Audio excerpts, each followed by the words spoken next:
Da queste finestre si affacciavano per sentire la messa per chi non potevano prendervi parte. Loro erano le penitenti, ex prostitute convertite alla vita onesta e per questo ospitate qui, in fondamento a Canareggio, nell'istituto fondato agli inizi del Settecento dal patriarca Badoer, chiamato il Pio Loco delle penitenti. Il complesso architettonico, progettato dal Massari e costruito a più riprese, offrì dimora a generazioni di giovani donne, finché nel 1995, dopo la trasformazione in un pensionato per signore, venne abbandonato.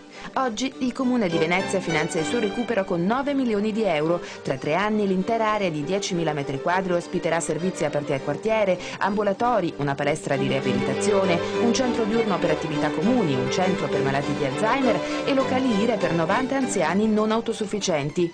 Si chiuderà così il progetto STAR, che ha portato all'apertura in città di 4 centri per 480 anziani non autosufficienti. Al posto della centralità unica del San Giovanni e Paolo noi avremo 4 residenze distribuite nel territorio, quasi per sestiere, intese come centro servizi, quindi con una parte residenziale, con diurni per ammalati di Alzheimer e di altre demenze, come centro servizi, con centri di riabilitazione e apertura al territorio per servizi domiciliari.